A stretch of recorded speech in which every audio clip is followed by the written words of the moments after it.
testing the mic. Mic check. This is me getting really close to the mic. How's that? Is it overmodulating? I just naturally like to hold the mic. Or I naturally like to talk really close like this, but I can talk like this. Yeah, I'll do it like this. How's that? Testing, testing. 1, 2. And in case I get really loud, I'll do this and put the mic back. Did you ever think we would... wait, I gotta plug my own stuff in. In case I need to go, fuck! That would be not ideal. We did a couple of these in your house, your old house. Yeah, we did. But it was never to, like, this level. This is, like... Are you filming? This is, like, a whole different ballgame than what we used to do. Yeah, sorry. Like, we didn't have any mics or anything. I remember when we were in college and then we were learning about XLR cables, and it was, like, foreign language to me. And now it's, like, you know, I know this stuff like the back of my hand now, and it's almost like, it's, like, weird to me. Yeah. Because, like, I remember being the kid in class, like, XLR cables, Zoom recorder. I'm never going to need this shit in real life. And now you bought one. Yeah. And now I do this podcast, and I actually use I use a lot of the skills that we learned in college, not going to lie. Dude, you definitely fell out of it. I don't know. I like it. I just don't like I don't like thinking of the work that has to go into it, you know? In a very lazy type of way. No, but that's so relatable, though, and I feel like a lot of people can relate to that, so I appreciate you bringing that up on the pod, because it's like, that's like, I feel like the majority's stance on that, because it's like, this, and when I say this, that could be like fill in the blank for anything. It's like, it's just a fucking mountain, dude. It's like, you have all this work in front of you, and it just feels like so much pressure, right? I just feel like there's so much involved. There's like there's equipment, and then there's cables, and then there's, you know, adapters for your equipment, and then batteries, and then, you know, adapters for the batteries, charging docks, and it's just editing, and it's just, I don't know. That's kind of why I mean, I still love it, but like in terms of like creating something from nothing is so like out of my like interest. I don't know. In a lazy way. If I was able like this is cool. I like this. I like being brought into things. Yeah. I feel like I really like to be a part of things that's already established in a selfish way, but I just get so turned off by the idea of like editing and just spending countless hours. But I also haven't like tried to really, you know, put in any effort in a decent amount of years. So I mean, who knows? I mean, you know what I mean? Yeah, for everybody listening, me and Damian actually went to university together. We're both radio, television, film majors from the same university. And yeah, we grew up kind of doing this thing together, starting in high school. Do you remember how we met? Yeah. Lunchtime. There's lunchtime, but there's also Miss Cosgrove's 10th grade biology class. Yeah. So did I get moved for... What did I get moved for? Cranking it. So... Okay, how many times we got to talk about this? So the way that we never talked about this in like a public setting. We definitely talked about the lunch thing though before. No, so the way that the story goes of me and Damian meeting, basically I was wearing black joggers. Rekindling. Right, because apparently we went to kindergarten together. Well, not apparently. I remember going to the party. Hi, Maximus. Yeah. So 10th grade, me and Damian are in the same biology class. And I got black joggers on, but like lint is like magnetized to these pants. So I'm sitting there, it's first period, so it's about like 7:30 a.m. I'm picking lint off my pants, like looking down like this. Like pants just like what I'm wearing today. And I'm picking the lint off, and the teacher literally calls me out in the middle of the class, and she says, Max, what are you playing with down there? What are you playing with down there? And I look up, and I'm a little friggin' innocent 10th grader. Nowadays, that would never. And you know, everybody is doing that. Right. They're all turning their head, looking at me, laughing. So she basically accused me of cranking it during first period biology class, 7 a.m. So anyway, I get moved to the front of the classroom. Lo and behold, Damian over here has gotten already moved already. gotten moved to the front of the class. We're like right in front of the teacher's desk. And so he looks over to me as soon as I get moved, and he's like, "Welcome to the club," or something. Right? You remember that? Yeah. He looks at me and says, "Welcome to the club." And then I think it was 11th grade. We wound up sitting at the lunch table together. Yeah. Right? 11th, yeah, right? yeah. So after Yeah, 10th, junior. so now junior year, we wind up sitting at the lunch table together because none of our actual like friends were there. So we just looked to each other, and then we wound up becoming friends. Yeah. Like good friends. Yeah, just over having to be around each other. Well, I think the thing that really made us bond was, I think, our love of Halloween. Yeah. I mean, the holiday, yes, because your birthday is right near Halloween. Yeah. But also the film. Halloween 1978 by John Carpenter is like Yeah. one of our Brought in the Blu-ray favorite box set. movies. Dude, I'll never forget you let me borrow the Halloween box set. Yeah. And that's the first time I've seen a lot of those movies, Yeah. dude. It was because of you. And so I have like- to thank you for that. And I was like, all right, I'll just please don't destroy the box. You know, be careful putting it in your book bag. I haven't really had to, let anyone borrow my stuff before, but Yeah, but I brought it back in good take shape, your right? take your time and watch the movies. And just I did. bring it back in one piece, please. So it was like Halloween, I want to say like 2019, the season, spooky season, like maybe 2018 actually. 2017. 18. 2018 maybe. 18. And yeah. I remember you lent me that box set, and I watched Halloween 3 for the first time.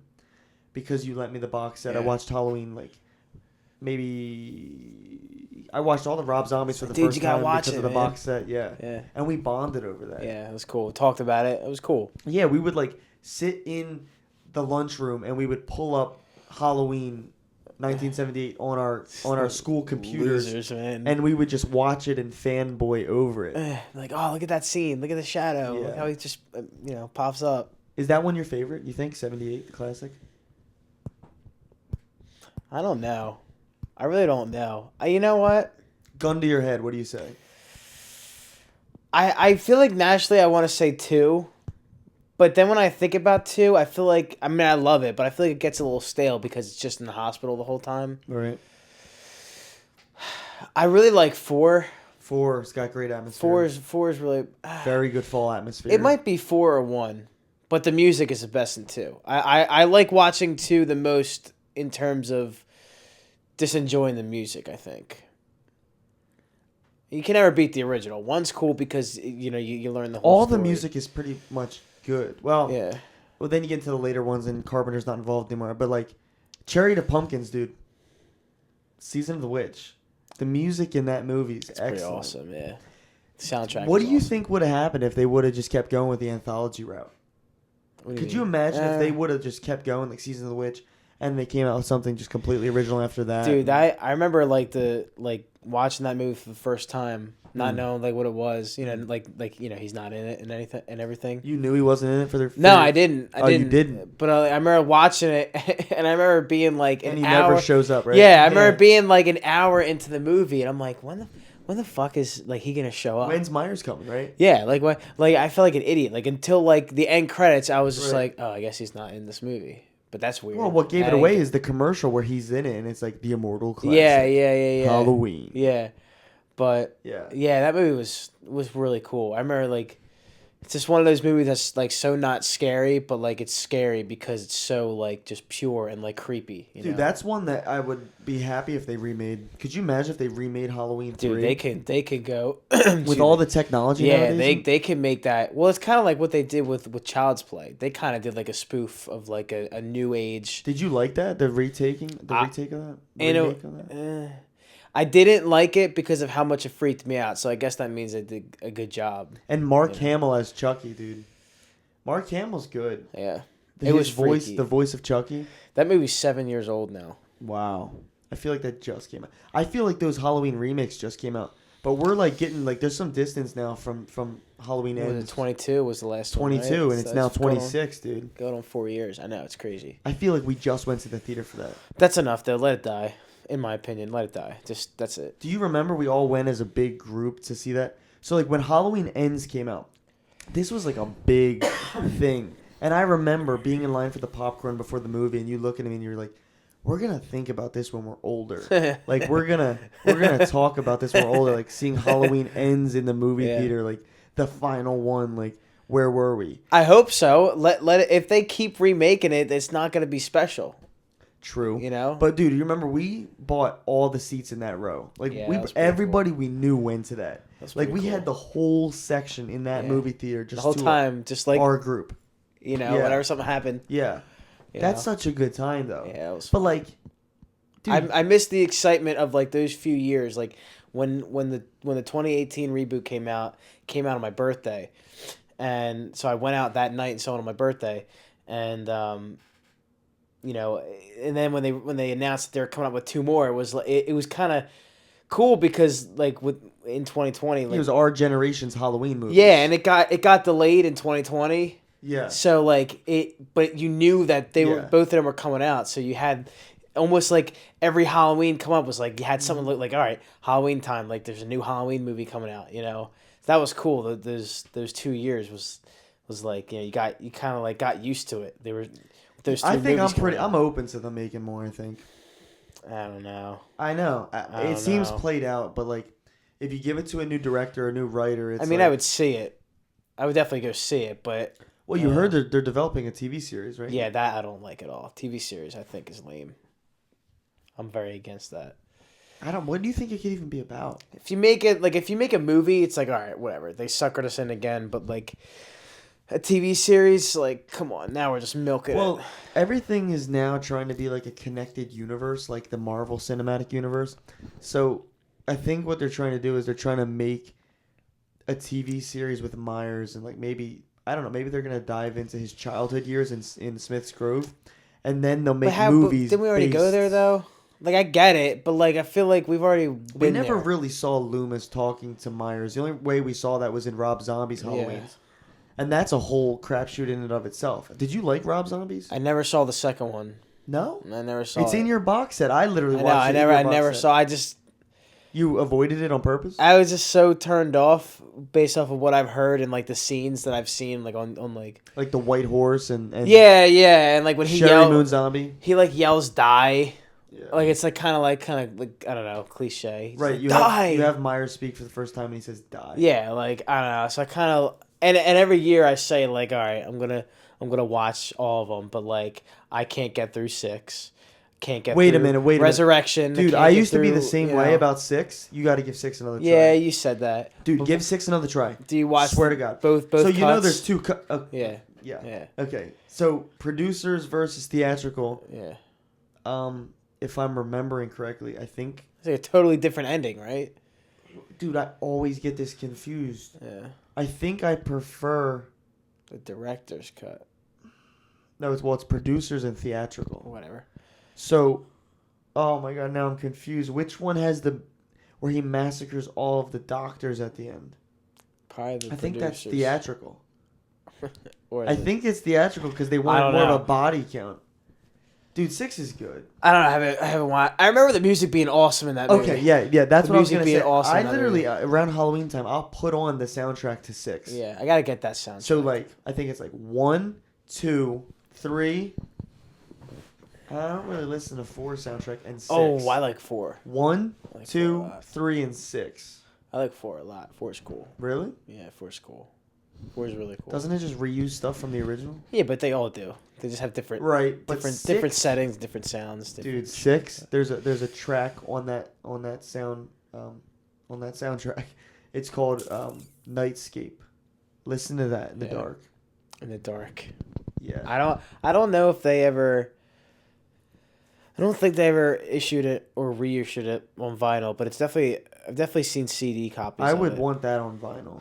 I don't know. No, I feel like they have. I feel like I've gotten like one of those like weird ads. I probably get one tonight now. Dude, I have a soft spot for Curse of Michael Myers, I think, because I remember. Do you remember On Demand? Remember Yeah. like when it was like not Like all today's On blue Demand, it with was like the all- round like yellow or like Yeah. the white highlighted Yup. bars. Yeah, Dude, that's like nostalgic to me. Yeah, now. I It's know, like me whenever you too. want to watch a movie, you press the Yeah. number 1, right? yeah, And that yeah. takes On you to demand. On Demand, Yeah, right? I know. Free And movies. so on Demand, they always would give you the Curse of Michael Myers for free Yeah. on Demand. and I was always too chicken to watch it all the way through. So I remember like, oh my god, Michael Myers, like we gotta watch this, like, and I would put it on and I would always turn it off. So it's almost like a nostalgia thing for me.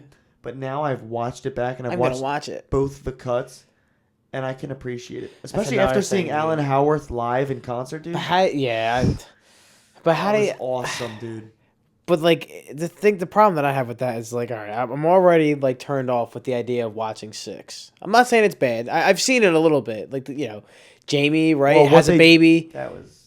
But it's like how much if just the ending is different, then all right, I'll just skip to I'll watch the full movie and then I'll just watch the other cut and just get to the ending. But like if it's different in little parts during the movie, to me, like the way my head works, like fuck, I gotta watch the whole movie, and I don't feel like watching the same exact movie again, but little different like nuances here and there. What does it feel like, homework to you or something? Yeah, yes, it feels like homework. I don't feel like doing that, dude. So if you had to rate them off the top of your head, how would you do it? I'm not doing that. I can't do that. It's I can't do that. I can't do that. I have to watch them all. Right. I would have to really, really think about it. And my favorite, I don't even know. It changes day to day. Like, it depends when you ask me. 5 has dropped. I feel like five is like the worst. I feel like I like 5, but when it gets to like the bridge part of it, like the middle part of it, I'm just like, all right, I had enough. 5, when they kill Rachel off, it's like a travesty. Not to mention what they do with Jamie when she becomes mute. Yeah, and then she ends up speaking. Tina, and it's like Tina's the most egregious character they've ever introduced in the whole franchise, dude. Her boyfriend. Right, her boyfriend Michael. Her boyfriend's name is Michael as well. I thought it was like Rob. No, it was Michael. Yeah, he drives a car. Drives a nice Camaro, a '67, I think Camaro. I forget. It's been a while. Black leather jacket. He's like your typical like movie tough guy. Yeah. He's got a black leather jacket and that movie's nowhere near the top of that list. Yeah. Nowhere near the top of that list. I like the intro, the opening sequence of that movie. Is that the one where there's the carving pumpkin? Yeah, pumpkins. Yeah, it's cool.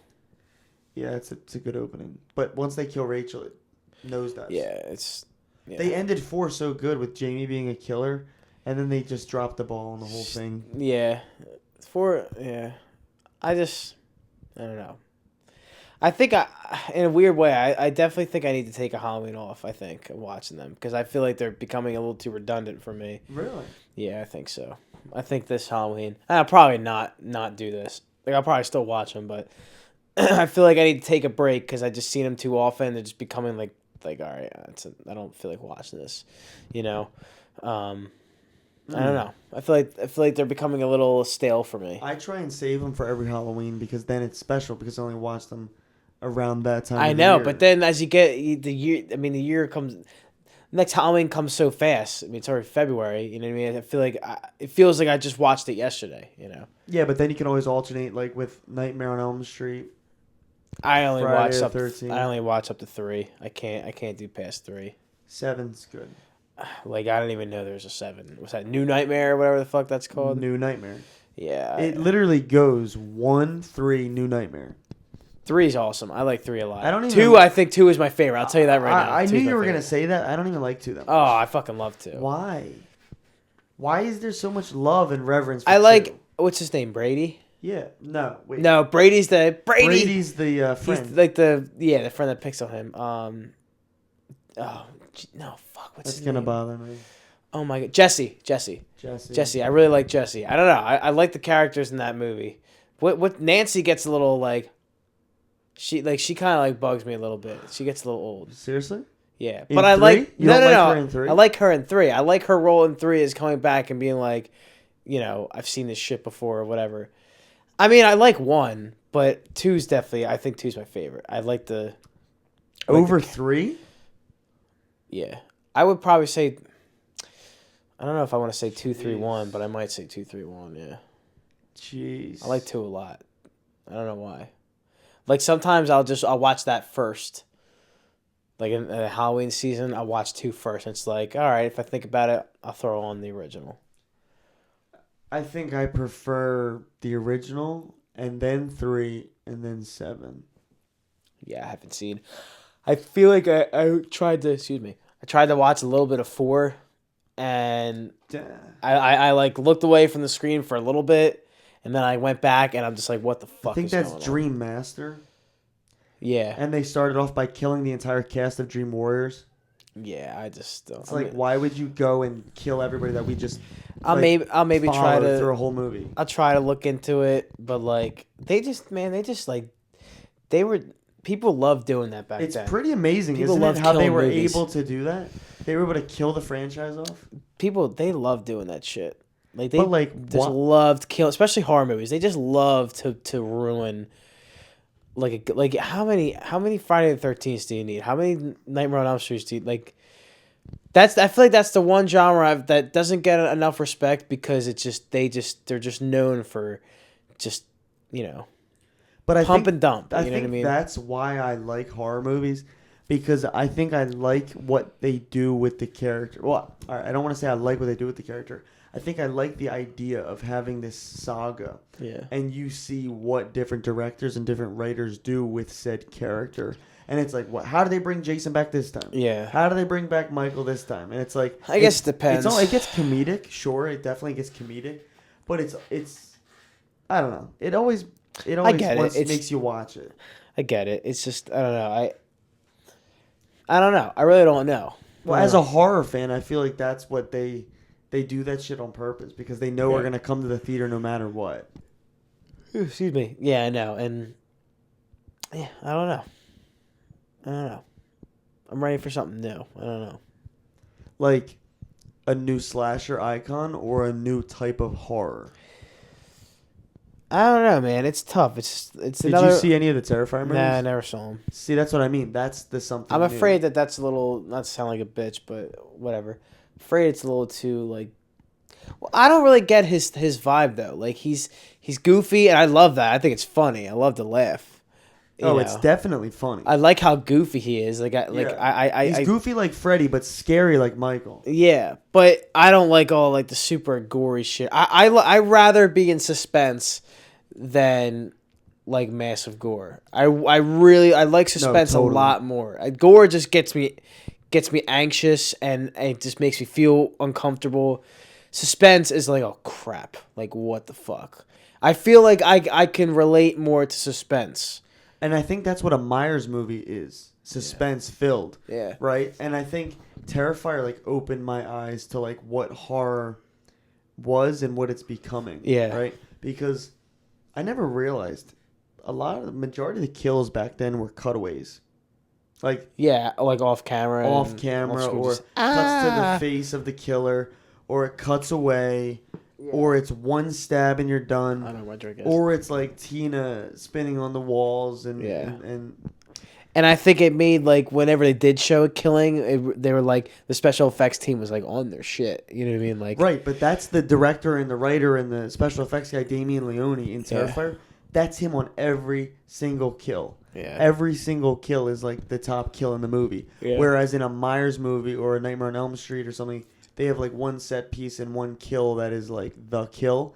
Every kill in a Terrifier movie is the kill. You know what I mean? He like really goes for the jugular. Yeah, I know he like saws the girl in half or whatever. I can appreciate that though. Yeah, it's cool. I just get fucking anxious with that shit. It's really cool and I do appreciate it, but I see what you mean about like you rather the suspense rather than the gore and everything. And I was never a gore guy, even though everybody who knows me like Max likes horror, Max likes gore. Yeah. It's not the truth. I don't actually get off on the gore. Like I've actually avoided the Saw franchise for quite a long time. I've never seen them, and I probably won't ever. I've seen up to like 3 or 4, and it's like watch it. It gets to be too much. Yeah, I don't want to watch it. But apparently, there's a really good storyline with Jigsaw and the reason he kills people, and it's too relatable. I think that's why I don't like it because you like it feels real. Yeah, well, it's just like some, out there that shit really does happen. You know what I mean? You just don't hear about it or whatever. You think there's somebody putting people in traps like that? You don't know. There's fucking 8 billion. How many people? What are we up to now? 7 billion? 8 billion people in the world? I'm sure, there's a ton of people out there. It's getting overcrowded. Pretty sure there's tons of people out there getting, in unfortunate circumstances. So that's a callback. I remember in that biology class we had together in 10th grade, Miss Cosgrove talking about that. What? The world's getting too filled up. Like there's too many people now. There's not going to be enough food for everybody. It's a real problem. Is that how you think the apocalypse is going to come? I don't even want to think about that, man. I've been terrified about that type of stuff since I was a kid. I was always scared about that type of stuff. Is it like an existential fear? Like do you fear death as well? Sort of, but also no at the same time. No, I can't say that. Sure, I'm scared. You're scared to die, or you're scared to suffer. I'm afraid I think of. there's a difference. I'm afraid. Yeah, I'm afraid of like suffering. I'm afraid of like Yeah. how I get there. Right. know? That I think like when I self-reflect on that, I think I'm afraid to suffer. I don't necessarily think I'm afraid to die. Yeah. If you know what I mean? Because I feel like I played my cards right, and I feel like I don't know. I think if there is an afterlife or whatever, I think I'm afraid of like knowing I'm gonna die and like the anxiety that brings up. Me like, too. That sucks. Yeah, me too. You know what I mean? Yes. So I don't like to Definitely. think about that stuff. I definitely think that the thought of it and the knowing it's coming, the suspense, like what we just said about the horror shit. Yeah. It's like the suspense, the knowing something's Yeah. gonna come out and jump scare you. Yeah. The fear, the existential threat of death, and nothing that you can do to stop it. Yeah. I know we waited till fucking past It's midnight to the film this fucking. podcast. Where is that champagne, by the way? I'm drinking fucking champagne over here. The champagne's making you sleepy? Isn't it right there? I don't see it. You just had it in your hand. I don't see it. Where is it? I'm going off camera here. How'd you lose your champagne? Where is it? Is it not in here? You were literally just drinking it, bro. I don't know. This I guy's don't know. drunk. I'm not. I'm not even drunk. It's not behind you? I don't know what I did with it. I mean, I hate to hold out the show, but So I guess that's I you guess it's gone. fear death, but not the actual act. I hate feeling anxiety. I hate, and I don't like to like openly say this because it's like, welcome to the club. Like no one likes to feel anxious. You know what I mean? But like that is like the worst fear of mine. Is just like get like the anxiousness of like knowing something terrible is about to happen. Like that sucks. You know what I mean? That scares me more. I mean, obviously the idea of dying is scary. Not knowing where you go. I mean, I believe in God and a heaven and a hell and all that stuff. I mean, you have your doubts, but you try to stay positive or whatever. But no, it's just like no, like if I died in my sleep, that'd be fine. Like, all right, oops, I slipped away. I'll see you guys later, whatever. But if I see a meteor coming towards me, like, oh my God, this is it. Hold me, like, what do I do? You know what I mean? Right, like, nothing. What do you do? All you can do is think about what you know? have done and who you've loved. Yeah. And it's like hopefully I don't feel a thing, and it is like a flash, like it just happens. But it's like, what if it's not? You know what I mean? Yeah. So that's what scares me. You know what I mean? Dude, so I had this crazy experience, right? And I know you've had a similar one with a plane, right? I know you had, yeah, dude. Dude, that was rough. That was rough. I know what happened to you, but so I don't know if I ever told you what happened with me, right? So this past fall, I went to visit my aunt in Fort Lauderdale, right? Yeah. So I took the plane from Philly, flew to Fort Lauderdale, blah, blah, blah. We have the trip. So it's time to come home. The flight gets delayed. So it gets delayed like 2 hours, whatever. We're waiting in the terminal. Dude, flying sucks. Fucking sucks. So Why does it suck so we're waiting bad? in the terminal. Then we wind up on the flight, right? So 2 hour delay, wait, get on the plane. Now we're on the plane. Thing's about to take off. Bing, boom. There's something going on with the engine. Yeah, there's something going on with the engine. We're going to have the maintenance men come on and check it. Maintenance men come, hour and a half goes by, 2 hours go by. Oh my God, we're sitting in the Oh, plane. I fucking kill myself. They dude. make Oh my us God. exit the plane. I'd rather exit though. They Go make ahead. us Get exit to work. the I'm plane, gonna have and a they drink. say that this flight is delayed inevitably. We won't be taking off till 8 p.m., 9 p.m. at night that same day, right? So Fuck it. we You're gonna have wind to cut away we every time I wind yawn, up- by the way. Just to a solo shot. It's split screen. Just cut to a solo shot every time I yawn. It's not you. It's the champagne. So we go back to my aunt's house, and so we spend the whole day with my aunt, whatever. Get back to the airport at 9 o'clock.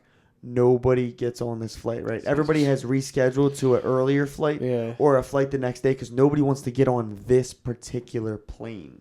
All right. So there's only like, I want to say 5 people in the terminal for this plane because it's the same exact plane from the morning that had failed 2 times previously when it tried to take off. And 3 of the 5 people is me, my sister, and my dad. And the other 2 people are the pilots. So funny enough, the pilot showed up late to the flight. Yeah. So the flight was supposed to depart at like 9 p.m. The pilots didn't show up till 9:30. Oh my god! Dude. Right? Give me my fucking money back. Like I watched the pilots show up and this? everything, and then we get on the plane. There's only 5 people on the flight. Holy shit! I've never been. It was really? like a private I didn't know flight. this. That's nuts. There was 5 people on the flight. That's kind of. Did you guys spread out and shit? Yeah. So nobody sat together, which made it worse. Yeah, it made it more creepy for me, dude. Freaky, yeah. So I'm sitting in you know how they come in 3s, right? Yeah. 3 seats, whatever. Yeah. So I sit in the middle seat because I didn't really want the window because I didn't want to look. I don't know. I was nervous. Fucking nervous. Yeah, dude. That's freaky. And my sister's like, "Oh my god, we got the whole plane on our And it's nighttime. Yeah, it's nighttime. Yeah. So it's amazing how nighttime and daytime flying, the feelings is so different. Yeah. So my sister's sprawled out laying. She doesn't give a fuck. My dad's at the front of the plane, and the other passengers are all spread out to themselves. But they all have this look in their eye. Because I had this woman behind me who I never saw a day in my life. But she looked like nervous or whatever. And so the pilots... And that doesn't help. I see the pilots. And you know how usually on a regular flight they shut that door right before takeoff? The cockpit door, big thick-ass door. Right. They never shut the cockpit. Because it was only 5 passengers. Yeah. So they left the cockpit. So I saw everything, dude. Yeah. I see them running the diagnostics and everything. And then the maintenance guys get on the plane. And the pilots are like talking to them. And I see this discussion happening between the maintenance guys and the pilots. And I'm like, huh. Yeah. Is this like standard protocol? Anyway, they like make an announcement. It's like the pilots won't take off unless the maintenance guys are on board. Just get a new fucking plane. And you know why? You know what they then announced to us after we're already on the plane? So it seems that our one engine won't actually start up with the automatic I would start fucking throwing. We're already on the tarmac and everything, right? So get me to where I need to go. And I have a video of this because I took a video of it before I got on the plane, like from the terminal. Through the window, I could see the one turbine wouldn't power up when they would hit the auto start or whatever that is. So they had the pilots right now are in shame. They had cringing. The mechanic hand crank it. So apparently you can hand crank that turbine.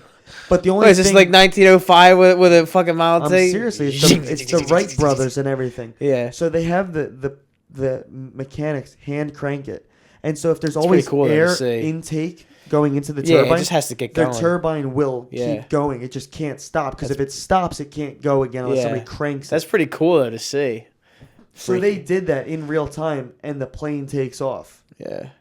But like, think about how the shit that was going through my head. They're literally saying like, we have to hand crank the engine, and then we're gonna take off, and we're gonna get to Philly. Yeah.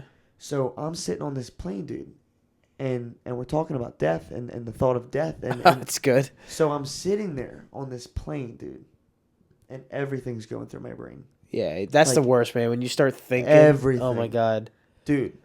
And this was like a turbulent flight. Like the plane was jumping. Yeah, it's like, the worst. Like where your ass leaves the seat, dude. Like, yeah. Fucking. Oh. Yeah. Serious turbulence. And I already know one of the engines isn't working on the auto starts. Like if anything kicks off, anything stops. A bird flies in there. Yeah. Well. You can't even hit the automatic start from the cockpit. Yeah, to get it going. You'd be flying with the one turbine. Yeah. And so anyway, I'm fucking thinking about death, dude. Yeah. And I never had a moment like this in life, like quite like this. When was this? This was this past fall, dude. Yeah, I do. But it made me realize a lot about myself, dude. So like, I'm thinking about Alexandria. I'm thinking about my family. Yeah. I'm thinking about my friends. These moments that I've had that I was able to be a part of, and the things that I've done, and this turbulence is getting worse, and I'm like, please stop. And it's like he like turned into the wind or something. Like I don't know what he did, but I just feel the plane like you know, it's kind of like locked into its tracks. Yeah, like I feel the plane like it almost. I convinced myself it was going down in that moment. Jesus, dude. Like I just felt like that. I don't know. And it was definitely my anxiety, and and obviously all the circumstances leading Yeah. up, because this plane has been fucking failing since the morning time, and I've been on it. Yeah. So in that moment, dude, I remember I put my earbuds on, and I remember thinking like, what would be my last song or whatever, and I fucking put on Tool, and then I think to myself, and I'm like, shake it the beat him, shake it the beat him, yeah, literally, and I'm thinking, Bye like, world, shake the beat him, beat. well, I don't know why Tool. I don't know, because they got that existential type lyrics, and anyway, I remember thinking to myself, dude, and this is what like really I learned a lot about myself, and I'm curious to what you think about this. I remember thinking to myself, like, I didn't think like, oh my god, I'm gonna die and that's it. Like, fuck, I'm so fucking scared. Like, there's gonna be nothing. Like, I remember thinking, all right, I remember putting. This is so. It might sound corny, or whatever. I remember putting my hood on. I had my earbuds blasting, and I'm trying, dude. I was so trying to disassociate with the moment. Yeah. But I remember thinking in my head, Just be by yourself. I remember, I was, because we were all spread out. I was fucking by myself in the back of the plane, and that woman was scared as shit behind me. And I remember thinking, I was like, where am I going next? Yeah. I literally remember thinking, like, where am I going next? It's kind of weird. Like, you're on a plane, too. It's like, where is this plane taking me, you know? Yeah, dude, because I thought if this fucking thing crashed, blaze of fire, I'm dead, right? Where am I going next? Yeah. Like, what is heaven? What does it look like? Like, who am I gonna see? And it's my not even grandfather's like, who is gonna be there? And not to sound, it's so weird because like you almost in a weird way, like obviously you want to survive, but it's like if you're gonna crash, you kind of like want it to be quick. Again, obviously you want to survive, but like if something horrible is gonna happen, if you can just not feel anything and just die, then that's kind of nice. But like if you gotta. God forbid, like you fall into like an ocean or something and you survive, dude. But you gotta get out of there. Yeah. You know what I mean? Or you gotta or there's a fire, something blows up. That's like a fear of mine, dude. You gotta get out of there. Like that's even worse. You survive, but then like you die trying. Yeah. You know what I mean? Like that's fucking worse. You know what I mean? That's like, yeah, dude. So like when you ask like the question of like, do I fear death? It's like, I don't know as much as I fear death as much as I fear suffering. Yeah, I think you're on something there, but when not counting when I went to the Dominican Republic years and years and years, over 20 years ago, because I hardly remember that flight, but my longest flight that I ever went on was for a work trip last year, so we were going to California, and this was split up. So we had like 2.5 hours to going there. Where did we go?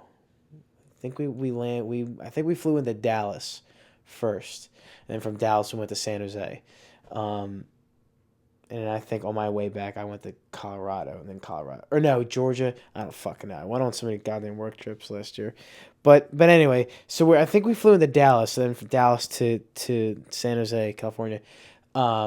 That's split up, so it's like 2.5 hours and then 3 hours, or like 3 hours and 2.5, whatever the hell it was.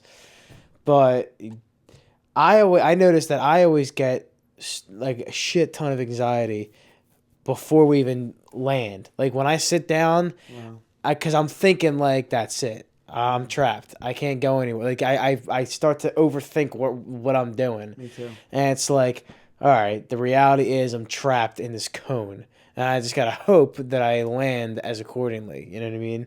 So, but then in a weird way, once I take off and once you get through like the whole like stomach feeling, yeah, and you kind of like reach altitude and you just kind of coast, I'm usually cool. But then after a little bit of just being up there, then I start to think again. I realize I do this in kind of like in like waves, and then that's when I think like, I gotta move. I'm just sitting here like I should have bought first class. I wish I had money. You know what I mean? I gotta stand about up. Death in this moment? I'm just thinking like I gotta like I can't go anywhere. I'm just stuck here. Whether I gotta move around, I gotta breathe. Like I had like a little like a mini. I don't want to say anxiety attack, but I definitely panicked a little bit. Like when I flew, just it probably lasted a minute or so, and then I calmed down. But it feels like you can't breathe or something. Yeah, just like. You just so uneasy. You know what I mean? And I was watching a show Like I was just like finding shit to watch. You know what I mean? And I felt like I gotta turn this off. I'm staring at the screen too much. I just gotta try to shut my eyes. Then it's like that doesn't work. Just breathe. Just like go through all. And then I'm also thinking like for what? For fucking what? I'm stuck in here for work. You know what I mean? Right. Start to think of all these other stupid things. Like if something horrible were to happen, this is just for me to go to work. You know what I mean? Or do something for the company or whatever. Dude, I have moments like that, like existential moments. It's like, so I had this like wrestling related injury when I used to wrestle, where it's called fuck, I forget what it's called, but it's the inflammation of the cartilage between your ribs. So there's cartilage between your ribs, and I was slammed or hit so hard in my ribs or whatever that the cartilage inflamed. But when the cartilage inflames, it makes you feel like you can't breathe, because when your lungs expand, it hits like the walls of your ribs and the cartilage and everything. It's all inflamed. So I wound up going to the ER, and I remember like telling them like I can't breathe, like it feels like I can't get a good breath. Sucks. They're checking out my heart. They're giving me EKG. They're saying your heart's fine, your lungs are fine. Like we can't figure it out. You must have, inflammation of the ribs, and they called it whatever scientific name, doctor term it was. And give me money. yeah, so basically I got to this like anxiety filled state where I was like going to work every day. But when I would walk into work, I would be like I have this thing, I can't breathe properly. It's like I might be sick, I might be fucked up, I might like not have that much time left. I know that sounds morbid as shit, but like, that's what we're talking about, fear of death, right? And this is me just being fucking totally truthful. I literally remember thinking like, why am I going to work? Kind of like what you said, like what was all this for? Like work, a work trip? Yeah. It's like, like what is all this for? Like I'm literally like awake, I'm conscious, I'm alive right now just to go to work. Yeah. Like I might have 2 days left, and I'm gonna spend one of the days at fucking work, an 8-hour shift. Yeah. That's bullshit, dude. And it's really fucking something when you fear death, or when you feel like it's coming, and it makes you prioritize things, and it's like, no, I think I'll call out of work. Right? It's like I think I'll call out of work. Yeah, I'm not feeling too well today. I think there's something innately primal. Like that fear of death is primal, dude. I think that like the human species was like, honestly, not even just the human species. I think plants, I think animals, I think everything Mushrooms. has a fucking program to where they fear death, or like they do anything like fight or flight. I think every species kind of has that kind of thing. Yeah, it's freaky. Right? Sure. Animals, any kind of animal. I think that they have that flight or fight response to death. And I think that it's pretty interesting, and it says a lot about our species and just living organisms as a whole, dude. Yeah. Don't you think it's weird.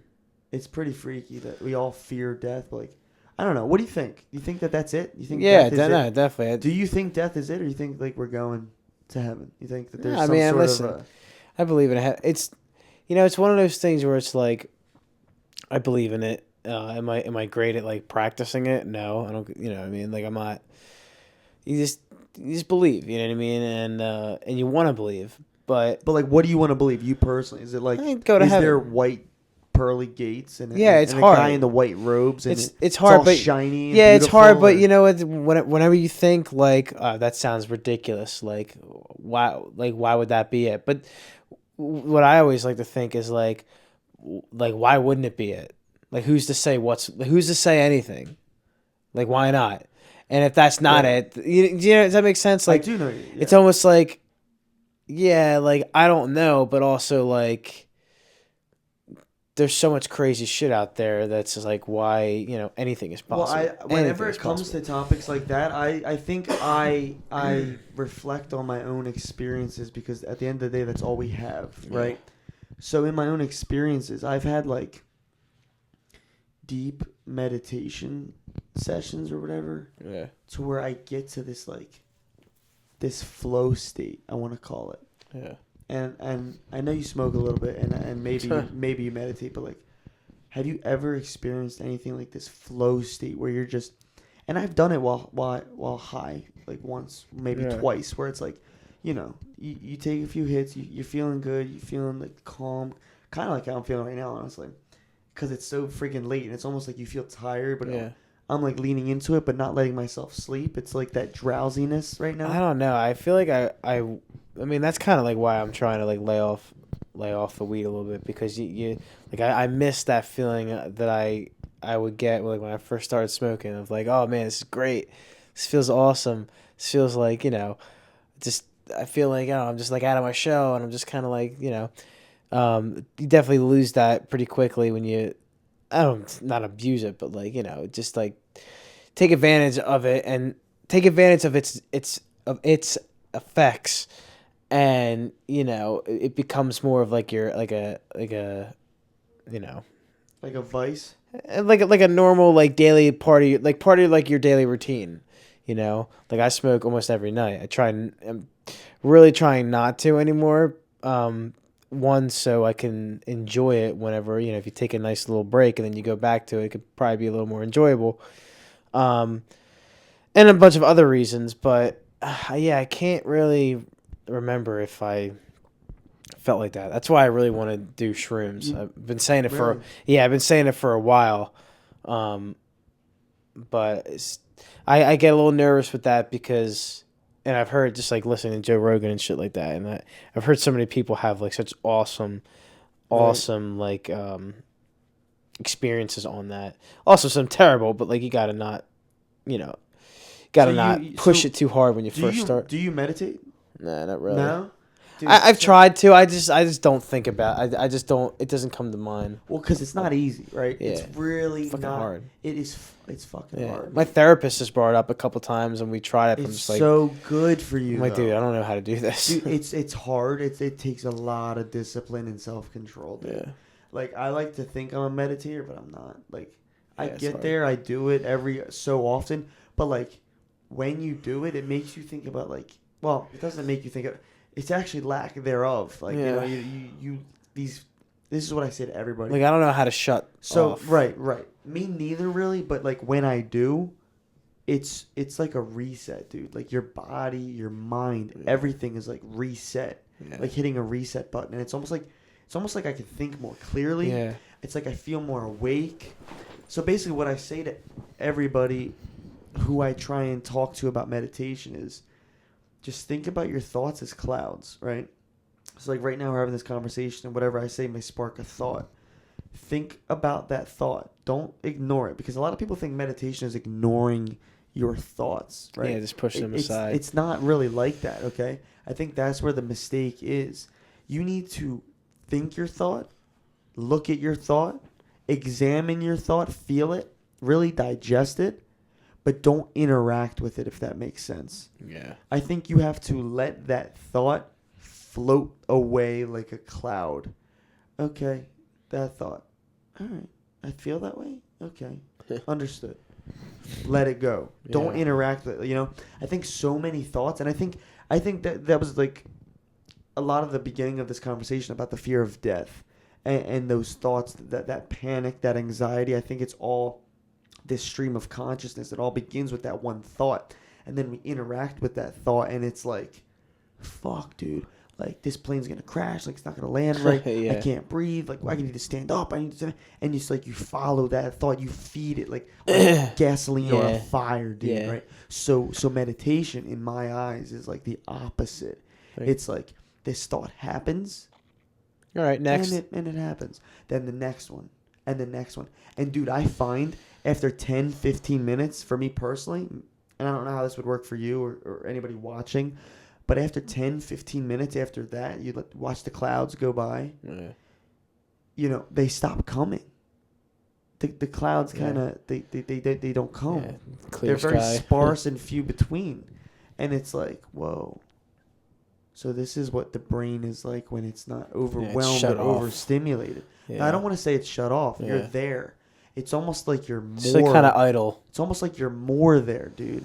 Yeah. And I've reached that state a few times. It's almost like your fingertips start to vibrate. And it's like it sounds like crazy, but it's a good feeling, Yeah. dude. And a lot of people, I think, try and get there through drugs, like mushrooms. Yeah. Like you say, you wanted to do mushrooms to have these experiences, but it's like I feel like I've had, and I don't know because I've never done mushrooms. Because I kind of have the same reservations as you do.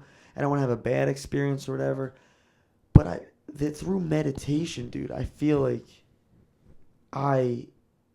it like replenishes my body. I reset after a long day's of work. Yeah.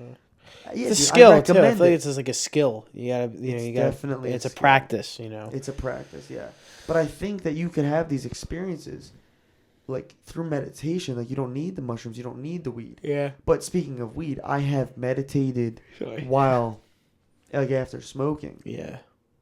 And dude, it was almost like I didn't have a body, dude. Yeah. And that's why I want to know, because I know you smoke like a lot. Yeah. So it's like, you can't recount a time where you've smoked and you just sit there and you just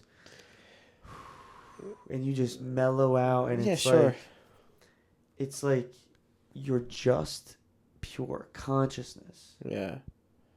You ever experienced anything like that? Because I feel like that's molded my thoughts and views on heaven and the world. Like I feel like I think about everything differently. I'm sure I have, but I just can't bring it. I just can't think of anything right now. And it's why like I try to journal. I mean, maybe if I had my journal with me, I could probably fish something out of there that I wrote down of like, oh shit, what was I thinking about? Or, you know what I mean? I do try to journal like so often. No, dude, when something like that happens, you fucking remember. Yeah, I don't know. So I used to try and astral project. You know what astral projection is? I've heard of it before. Couldn't tell you what it means. So it's like Sounds dirty. No, it's no.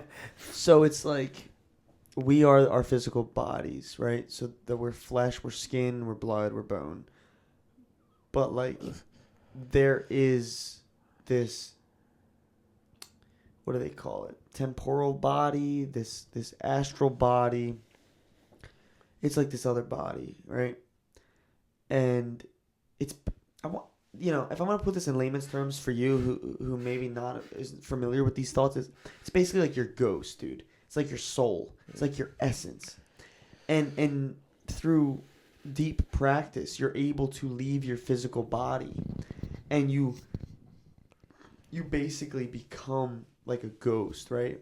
You could go through walls. You could fly. It's pretty cool. It's almost like a lucid dream, Yeah. but it's astral projection. And I'd have to have an expert on here to tell you the difference. But like, so astral projection, you get to leave your body and explore the world through almost like an omnipotent, like POV. Yeah. You get to like watch in, like watch like yourself.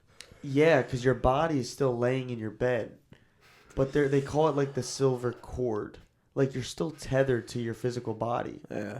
But you're able to float freely and experience other things. Yeah. And so I used to do that when I was younger, like through guided meditations. And I was like 13, 14, 15, 16. And I would do these guided meditations for this, trying to have this experience. And I remember this one time, dude, I started vibrating. And I never experienced anything like it since. Maybe I should dive back into it. But what they tell you to do is you do that thing, like the meditation, the thoughts are clouds and you watch them float and you let them go. Yeah. But then you have to start to think about the way your rug feels. Like you need to start to feel your rug, but you're not actually feeling your rug. You're laying in a bed, you're sitting in a seat, but you need to think about what your rug feels like, and you feel it. And you let your hands feel it. What does it feel like? Think about that feeling. Yeah. Feel it until you start to feel it, dude. But you're not touching anything. Yeah. And then think about your bedroom. Just let your senses fucking take over. So think about your bedroom. The walls. Touch the walls. What does the wall feel like? Yeah. Okay. You know what a wall feels like. Yeah. It feels like a wall. Sure. And then, reach for the doorknob. What does the doorknob feel like? Turn the doorknob. Yeah. Feel it click. Open it. And the next thing you know, dude, you're vibrating. You're fucking. So it's weird. like, it's literally like your shape. It's like that's fucking weird. This feeling, dude. And they say that vibration is like the thing right before you punch through, right before you astral project and you levitate right out of your body. And I got so excited, dude. I was like, oh my God, I'm fucking doing it. I'm fucking doing it. I'm doing it. Oh my God, I'm astral projecting. And then I projected all over the place. out of it. No, I snapped myself out of it, dude. So I was never successfully able to astral project. But it's something that I love that word. Yeah. Astral? Astro project. I love that. Astral project. Yeah. I love that. I love that. Yeah, and I'm just so curious in the connection through weed, through mushrooms, like LSD, like these substances. And that's why it's good to take a break, because when it becomes like normal, it's just kind of just like, you don't really think of anything. It's just like kind of there. You know what I mean? Really? I'm trying to get out of that. Yeah, because you become numb to it? Yeah, sure. I really don't smoke a lot. Like, I'm not one of these people that can just keep going. One, because I fall asleep.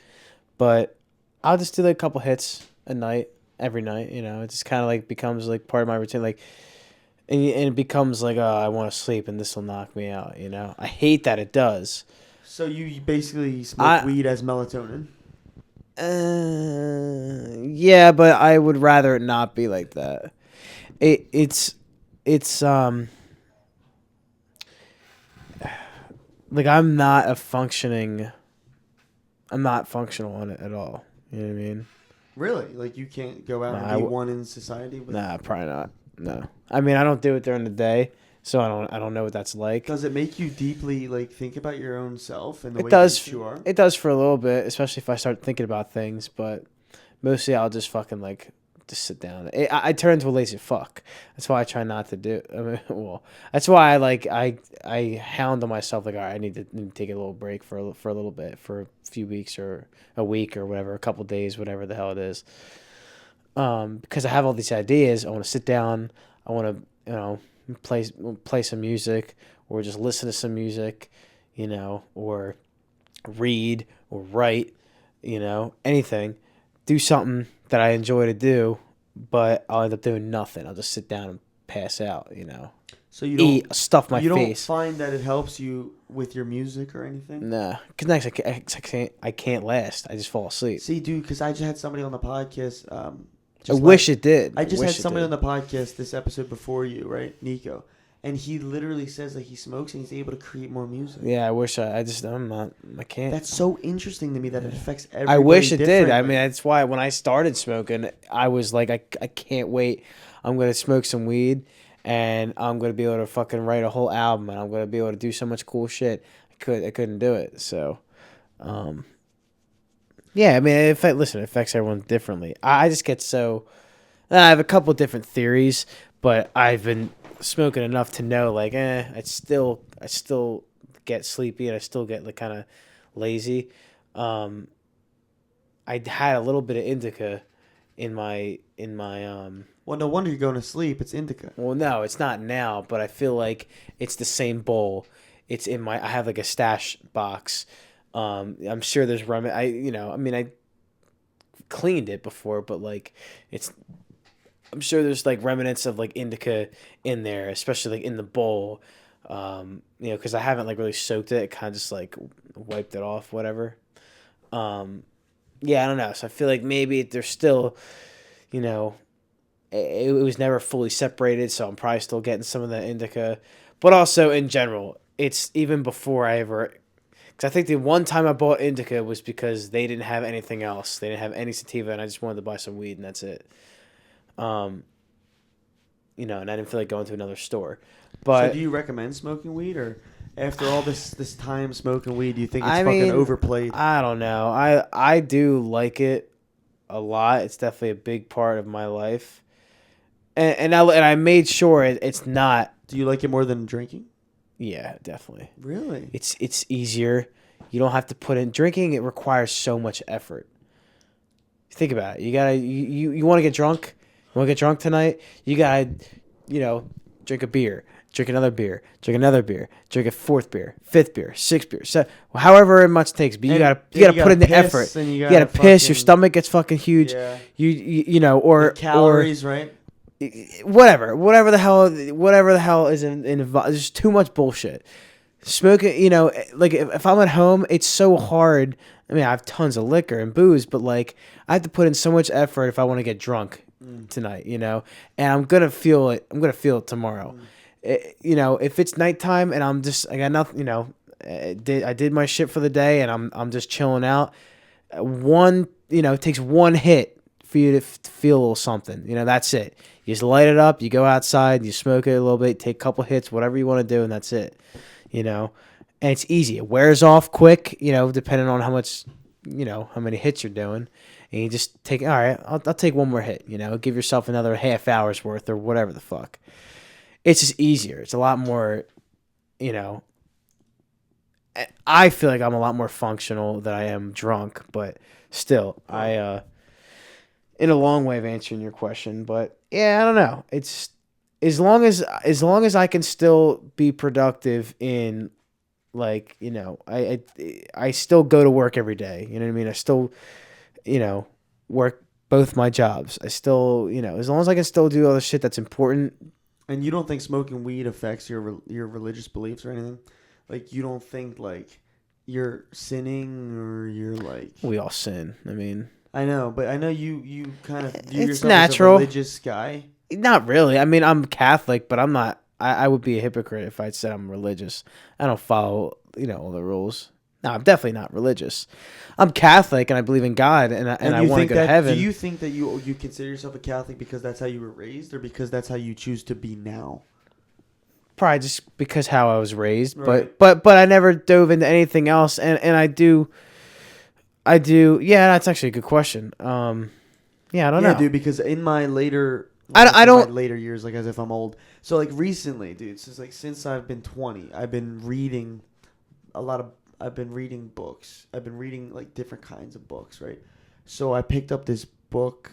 The name escapes me, but it's this book, and it's about a Catholic nun who married a Buddhist monk.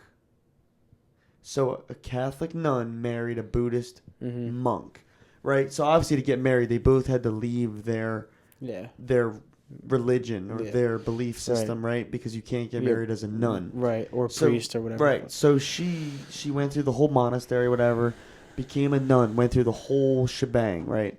Was celibate for X amount of years. Sister. She was a sister. And this guy he went through the whole process of becoming a monk. He was an American dude from, like, Michigan or something like that, like the Midwest. And he found this monastery, this monastery of monks in Asia, I want to say. And he, like, tried to prove himself, whatever. Jump forward a few years, he's a monk. But then he winds up, meeting this nun on some sort of a religious expedition or a religious journey. And the book switches every chapter from this monk's perspective on becoming a monk and this woman's perspective of becoming a nun. And it's like they're not so dissimilar, dude. Yeah. It's almost like two sides of a coin. It's the same thing. Yeah. But it's two sides of the coin, right? Because I'm Christian from my upbringing and sure. me being which is also interesting because originally I am baptized Catholic. But then the whole thing happened with the priests and the little boys, and my mom felt like she couldn't... Very weird. She felt like she couldn't be a part of that religion anymore, so she switched to Christian, which is, And so I guess maybe that's why I'm so religiously curious, because I was baptized Catholic. 4 years later, as a 4-year-old, I'm baptized Christian. Yeah. It's like you could just switch. Like a fucking switch, right? I feel like I just never really cared to dive into it. I feel like, I just... Me neither. I'm not religious. I just try me, to dude. be a good person. You know what I mean? It found me, dude. Yeah. And I don't say I'm a religious person. I say I'm a spiritual person. Yeah, sure. Because I do my meditations. That's what a lot of people these days do. I don't know, dude. Yeah. I do my own kind of thing. But if I say that to a Catholic, they would fucking crucify me. Yeah, I mean, there's extremists and everything. You know what I mean? That's why I believe in God and I want to believe in heaven and all that stuff.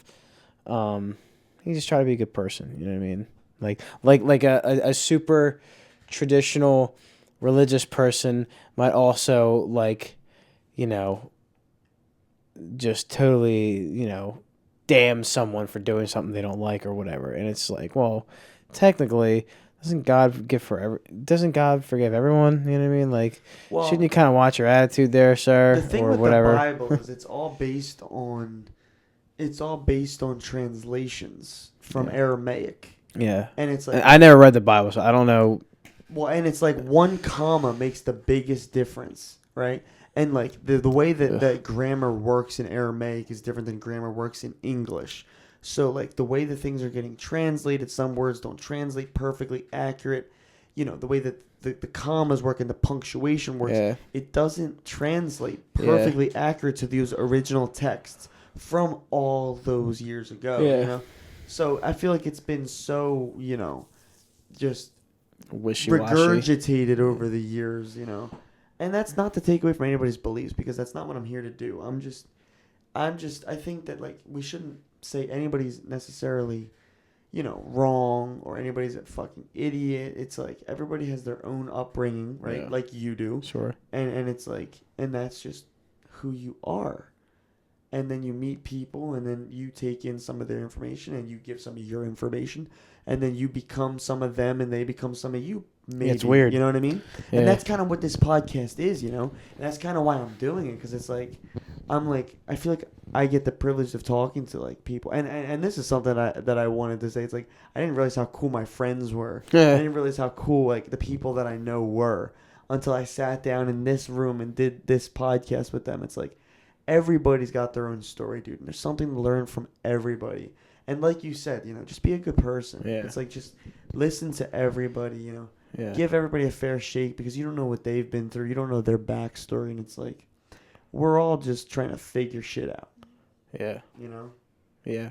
And I feel like you get that more than anybody. Yeah. And not because I this, know where you come from and I know what we've been through and the Yeah. shit that we fucking, especially me and you have been Yeah. through. It's like bullshit. and not but- just like just so, like that's so like hot in today's world is like not just like be a good person, but also go fuck yourself because you don't think what I like.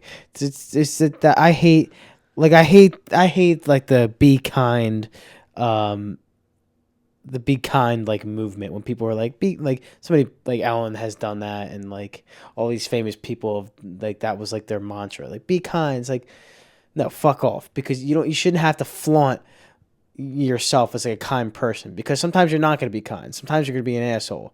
Sometimes you're going to be a piece of shit. Sometimes you're going to yell at somebody. But it's like you don't always have to be kind to have the right idea in your head. You know what I mean? Like sometimes you got to be a dick just to protect someone, or sometimes you got to be an asshole to your friend because if you're nice about it, they might never take you seriously or whatever. I don't know if I'm describing that right, but I hate when people are overly vocal about being so kind. It's like, shut the fuck up and just do it. Shut up. You know what I mean? Enough with, like. What do you think they're doing it for some sort of clout? Yeah, they just want it. They just want. They just want people to acknowledge how kind, how great they are, and how how, oh my God, they always want people. Like, no, you can't.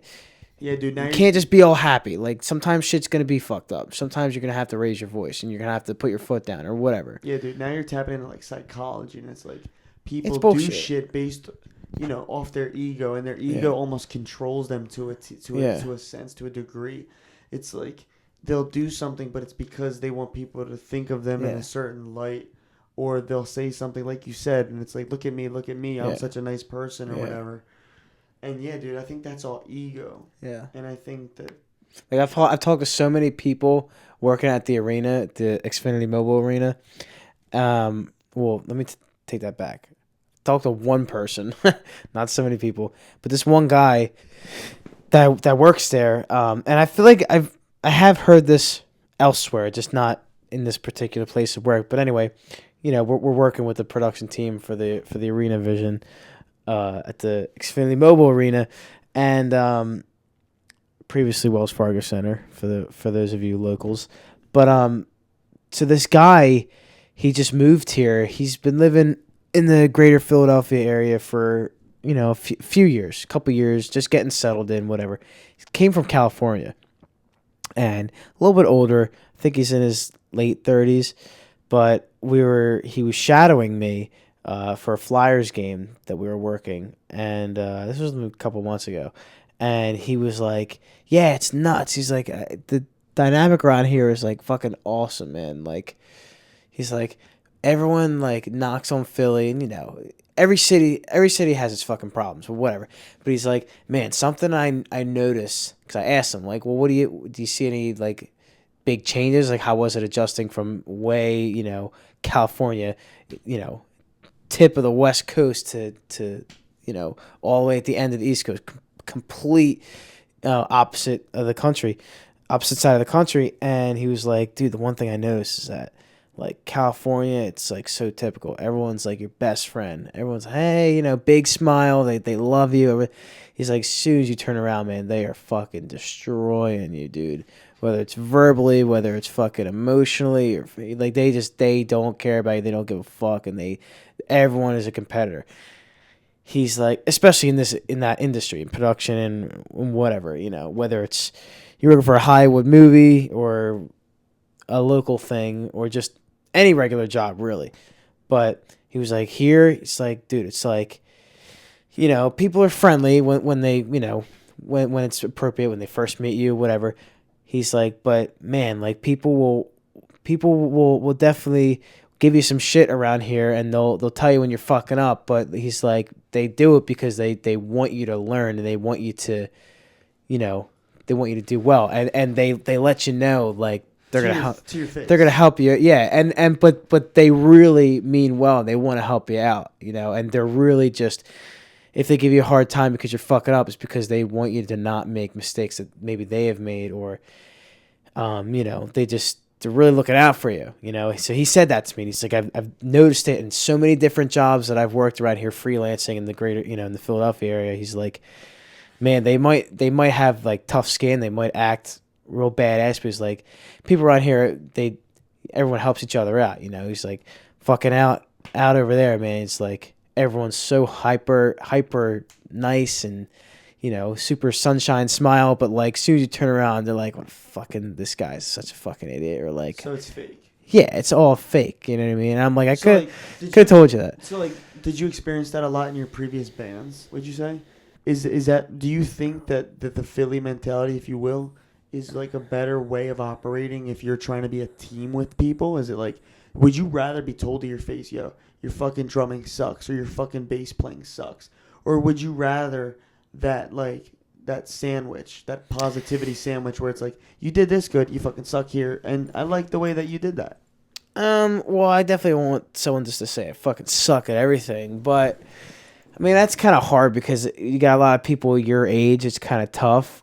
I like thinking about it more in like with like people that are older than me that have had experience. So where they have earned the authority to say like, what the fuck you doing? So you're basically saying that it's hard to take criticism from your peers because like, what more do they know than you because you're the same age, same experiences? Somewhat. Yeah, somewhat. What, do you think that's what happened in your previous bands, or like? No. I'm just saying it in terms of like that kind of like attitude. I feel like I can understand that more, in the work field, because you got people that are more experienced than you and they've been where you are, so they're going to let you know when you're fucking up because A, they see potential in you. If they didn't give a shit, they're just going to let you fuck up and let you kind of self-destruct and get fired and or quit. Or B, or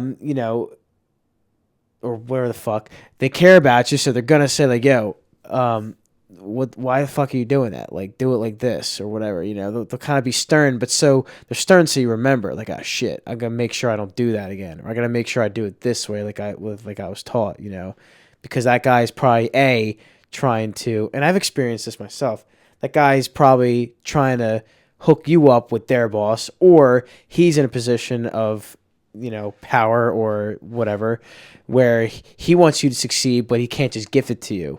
He has to, you have to prove that you can kind of step up, But he's got to give you the guidance first. You know what I mean? And if you can prove yourself, then it's like, all right, cool. You know, I told you where you fucked up. You fixed your shit. And now, you know, you got to, you know how to take criticism well, or, you know when to admit, like, all right, your way of doing it was wrong. Here's the way a more experienced person does something, and you took it, and now you're doing your own shit, and you're doing it right. You know what I mean? So do you like find it hard to be in a unit like that? Is the dynamic weird, or is it difficult, the power struggle with all these different personalities? Like, walk us through, like, what is it like being in like this band where there's multiple personalities and you all have to coexist with each other?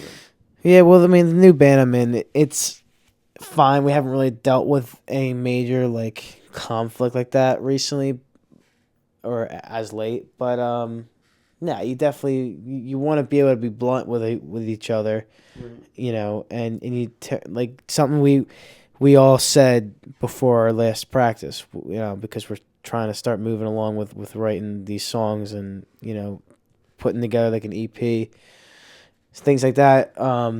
Yeah, you just vocalize like, all right, we're all here because we want to do this. We all like each other, we're gonna get pissed off at each other, so we're all just getting that out in the open right now. That it's nothing's personal. It's just because we all care about this, and we want it to be done right, and we want everyone to pull their own individual weight.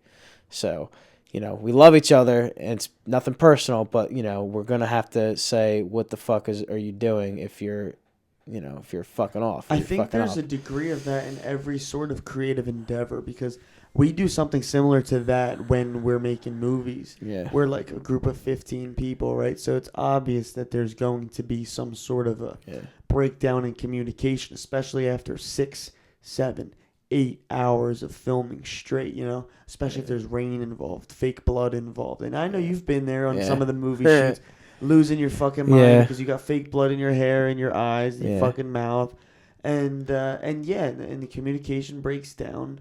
But like, you might say some shit, a couple F-bombs might be thrown, but it's like you're all there to pursue and to create something, right? I think that's what's really cool about like being a part of a team, and speaking from my own experience being a part of a movie set, a group, a team, a crew, and then when you're able to like look back and reflect on what you've done, like the body of work, it's like it's a beautiful thing, right? Yeah. You feel that way about your band, like after a show or something? It's like, I mean, shit, boys. Yeah, like I said, the new thing that I'm in right now is very, very fresh, but yeah, you want to be able to. Nothing's easy. If it's easy, everyone would do it. You know what I mean? So it's like you want to be able to do something that's hard, and you want to be able to be strong enough to go through all the fuck yous and fuck offs and this sucks and I hate this shit, just to be able to come at the other side and be like, oh Jesus Christ, like holy shit, I don't know how, but we fucking pulled that off. Where did that come from? We got through that shit storm. Like, it's over. Dude, now that's accurate. I think that's accurate in a band setting, in a crew setting. Yeah. I think that's just relationships as a fucking whole, in a nutshell. It's like nuts. You got to get through the fucking F-bombs and the cursing and the yelling and the anger and the hatred to have the love and the high. You got to have the valleys if you're going to have the peaks, right? Yeah. And it sucks because no one wants to do it, but that kind of is like where you weed out the weak. You know what I mean? Like, even myself, like I think about it sometimes, like, do I really want to put myself through that?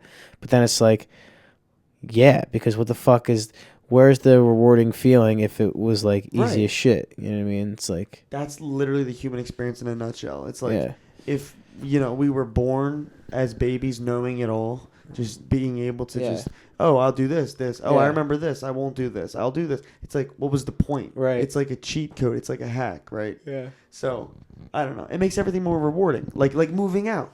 Like me and you both, we just moved out of our parents' places, and now we're on our own. We're both moving in. We moved in with our girlfriends, right? And we're so lucky to say that and to have that experience.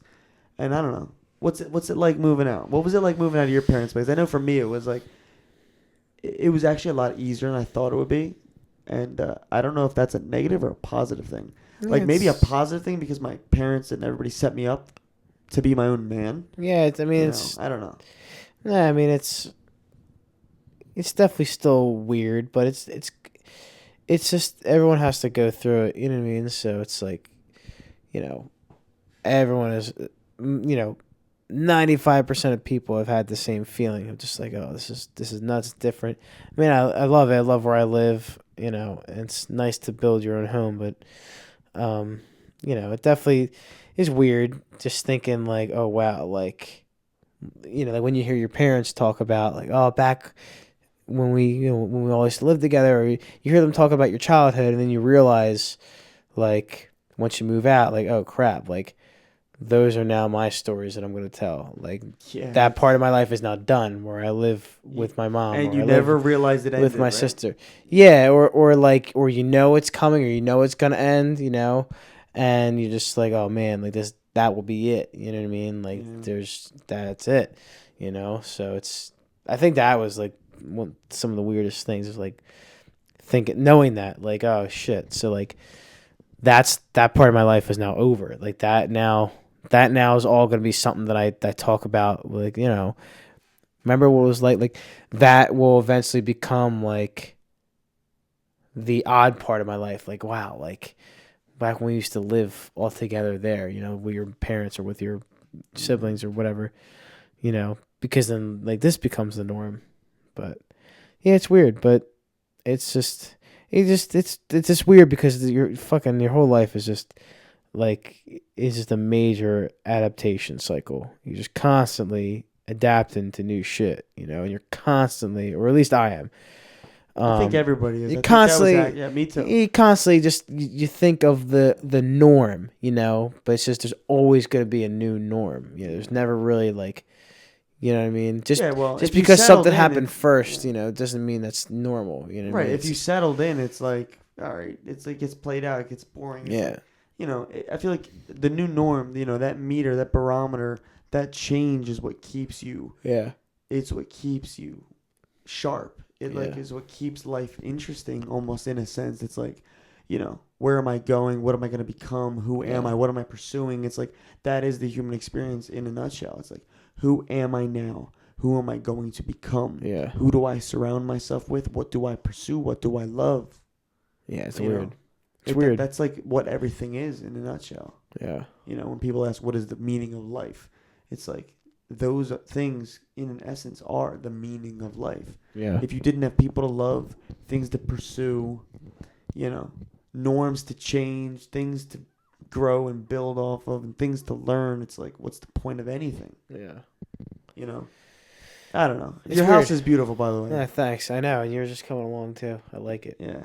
I just saw his place for the first time tonight. It was a pretty good experience. Now it's like the middle of the night. We're doing this podcast. So thanks for bearing with me, Dame. I know it's fucking late. It's your phone shut off, by the way. I don't know if that means you lost video or... Did it? Yeah. Probably or if it died. Yeah. It probably died. Yeah. What's okay. He has audio still. What did that just happen?